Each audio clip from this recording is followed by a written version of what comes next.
herbs that I think can really help ladies with various problems, and two of them are maybe quite unusual. So if we haven't met before, I'm Katie Simpson and welcome to the channel Down to Earth with Katie, where we talk about all things down to earth, wholesome remedies to make you feel better. So let's get into the video.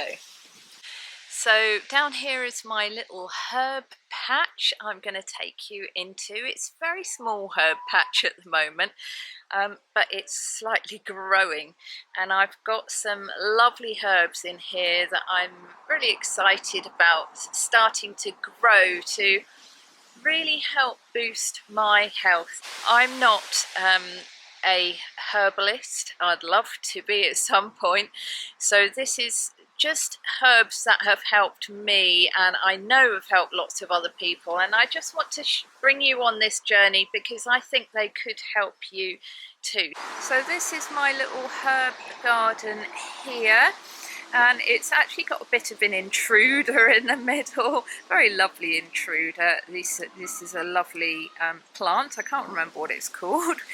But we've got here a bit of a combination of mints growing and different types of parsley here, another mint and a thyme there, and then up here we have a bay leaf tree, which is really happy this year. It's really stretching out and wide. For some reason I'm loving it a bit more, and it's a bit more happy. So down here we've got some mint and another herb that I'm going to bring you on because we're going to be focusing on one of those in a minute. And here we've got oregano, and here another sort of thyme, and chives here, and this yellow one which I'm going to be talking about today as well. And just hiding in here because he's a new plant, I don't know whether you can see these little flowers that are a bit over now, but this one is chamomile, and I've been really enjoying that in a tea. So let me bring you back over here. So we've got here normal garden mint, garden mint, and right next to it, which looks like it's the same plant but it's not, is lemon balm, and it's in flower at the moment. And lemon balm is a wonderful herb which we will talk about shortly, and you can make lovely teas from it. And this other one that we looked at a minute ago is called feverfew here, and it's got these really pretty little white daisy flowers, and you can, with all these, you can eat the whole thing, I think. So with feverfew you can eat the leaves, which I'm just going to munch, and you can eat the flowers as well. And it's actually really good not only for you but for getting rid of pests, but the bees love it, so it's really good for that. I'll just bring you over here to see the other feverfew that I've got growing here, which is really happy.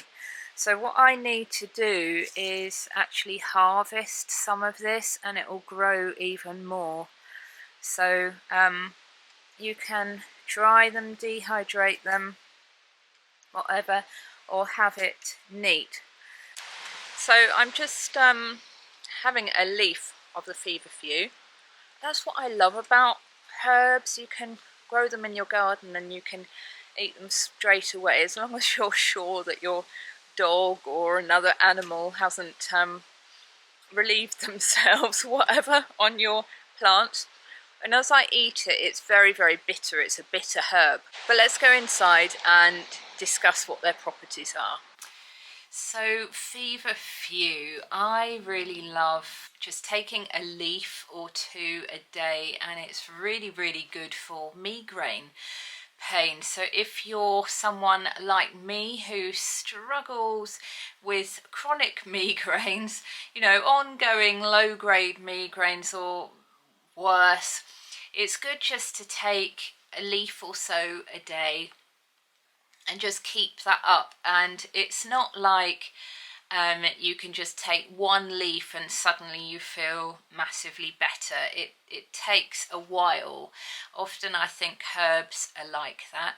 They do take a while, and I'm loving this journey that I'm learning with my herbs. So before we talk about these 3 herbs, I just want to tell you a little bit about why I have started getting interested in herbs, interested in growing them in my garden, and why I'm talking to you about it. So I've had quite a journey, like a lot of us, with my health, and I've come a long way with going to the doctors often and getting prescription medications and trying all sorts of alternative remedies, being given a whole load of supplements on different protocols, which are really wonderful, but they cost a lot of money. And the other thing is that I didn't really feel that I knew necessarily cared what was in those supplements. I didn't really own my health journey. I sort of thought, oh, I suppose I better take these because I've been told to. And on a lot of the bottles, it doesn't really necessarily make sense what the things are for, because they're not allowed to say. So I've had quite a journey with supplements, and when you have to take a lot every single month, it's very, very expensive. And I was finding I was just getting a bit put off and bored and lacking motivation in taking these remedies. So I started looking into what I call God's medicine cabinet. And what happened was I was getting chronic migraines, and at the same time I was wondering, you know, I just don't want to keep taking medications for these. So what do I do? And as I was looking in our little back garden, there was this bright green plant that just kept popping up all over the place, and I was thinking, what is this? I don't know what it is. And I got the plant app and saw that it was feverfew, and I thought, isn't that amazing? Isn't that providential that this little plant is growing everywhere like a weed for me? It also helps for digestion because it's a bitter herb. It's very bitter when you taste it. You can eat the flowers as well, but the leaves are more readily used. So it's a pain reliever, a general pain reliever, good for stomach cramps, good for women's issues apparently, for menstruation cramps and things like that. So that's feverfew, and it's wonderful. So number 2 was lemon balm. So lemon balm is very, very calming, and it doesn't taste bitter, so you can just pick a branch of it and have it in a tea. It tastes really quite nice. It's very, very good for insomnia, very calming. So it helps me with you know, anxiety about my health. You know, when I'm not feeling very well, I get very tense, a bit stressed out about it. So it's really good for that. Cognitive function as well, apparently. It's anti-inflammatory and antiviral, and yes, you can make a tea from it. So now we're going to get into the 3rd herb, which I'm not sure whether you've heard about it. So let me take you into the kitchen now. So here we are in my little kitchen, and the 3rd herb I haven't actually grown yet. I'd love to. But I really wanted to start getting a tincture of this herb before I had to grow it and wait for it to get bigger.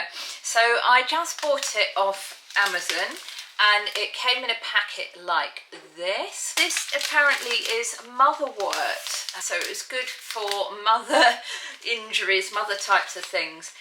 And this one is quite bitter, so it's really not very nice for a tea apparently. So they encourage you to make a tincture of it. So that is what I've been doing. So I got a jar that I sanitized properly, and I filled up to about there with the dried cut up herb, and then I put in vodka, and I got this one. Again, I'm not affiliated with this at all, but this says that it is 60%, I think, said that somewhere on it, which I think they recommend. So, and it makes a tincture, and so every day for up to 6 weeks you just shake it about a bit, and when you put it in there you make sure that the alcohol is covering the herb. And this is called a folk method apparently, that you just squash quite a lot of your dried herb or fresh herb in there, and you just cover it with alcohol up to nearly the top, and you don't have to have any specific amount of herb, amount of alcohol, and then you would just put it in a little dropper bottle and taste a bit. So I'm excited to tell you how this works, because this is good apparently for not only the nervous system and anxiety, and apparently within some seconds or a minute, whatever, of taking the tincture, a few drops of tincture, you really feel grounded in your nervous system. And also it's really good for cardiovascular health apparently. It has heart protective properties, and it's good for menstruation problems, difficulties, stress, PMT, and the menopause problems with that as well. So as I said earlier, don't take my word for it. I am not a doctor, I am not a herbalist. I'm just sharing with you things that might help you. I hope that they do, and some of these have helped me, and I'm just sharing my journey of getting down to earth with you, with my health, with things that are going on at the moment. I think it's really good if we sort of take charge of our own health sensibly and under doctor's supervision. If you're going to try any of these remedies, make sure that they are not contraindicated for anything that you've got or any medications that you're taking. And let's just have fun. Let's get our hands dirty in the garden. It's been so good for me, for my microbiome, for my mental health, to get out in the garden and start digging stuff in the soil. It's very, very good for you apparently, mentally and physically. So I encourage you to get down to earth and try some natural, wholesome remedies and things to make you feel better. And I'll see you on the next one. Bye!